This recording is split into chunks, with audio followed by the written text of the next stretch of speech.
Сәлем, менің құрметті YouTube оқырмандарым. Бүгін мен рогаликтердің пісіру жолын көрсетемін. Сіздермен бірге Бакиева Шолпан YouTube каналыма қош келіпсіздер. Менің қазақша контентті арнамның дамуына үлес қосыңыздар. Бұл рогаликтердің жасалу жолы да өте қарапайым, сондықтан менімен бірге жасап көріңіздер. Лайк басуды ұмытпаңыздар. Қажетті ингредиенттерді описаниеде жазып қалдырамын. Үлкенірек ыдысқа 400 грамм ұнды салып, оған 1 жұмыртқаны шағамын. Одан кейін 1 стакан кефирді құйып, жақсылап араластырамыз. 100 грамм сары майды да салып, жақсылап араластырып қоямын.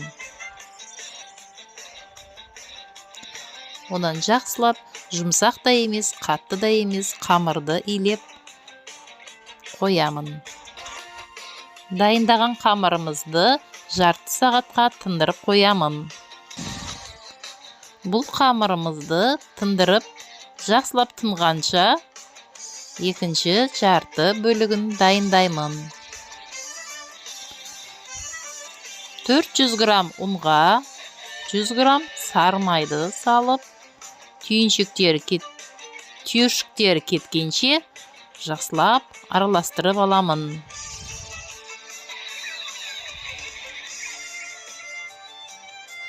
Енді оған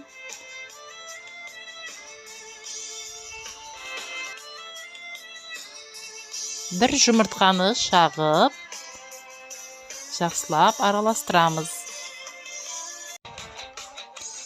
Жарты стақандай кефирді де қосып, артынан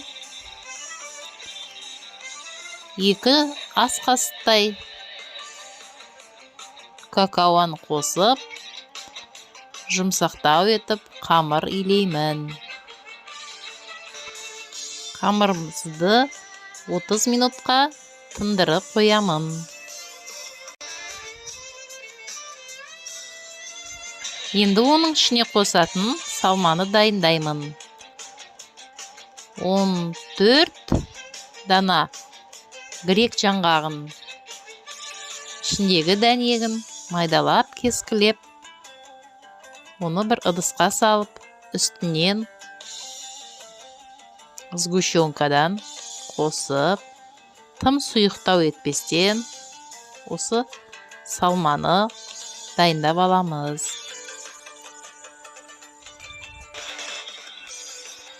Енді қамырымызды алып, оны 4-5 бөліктерге бөліп, майдалау етіп, зуалашалар жасап қоямын. Ол зуалашаларды шетке қойып, енді какао қосылған қамырымызды майда бөліктерге бөліп, оны да зуала етіп жасап қоямын. Какао қосылған қамырымызды да 5 бөлікшеге бөліп, оны да зуала етіп жасап қоямын.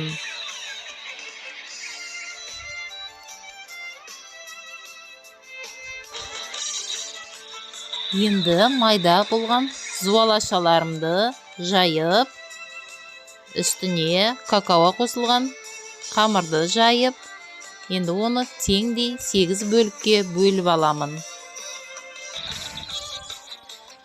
Теңдей бөлінген 8 рогаликшенің ортасына жаңғақты салмадан салып, орап, аздап майланған әсел пештің тапасына салып, 200 градус ыстықта 25 минут пісіріп аламын.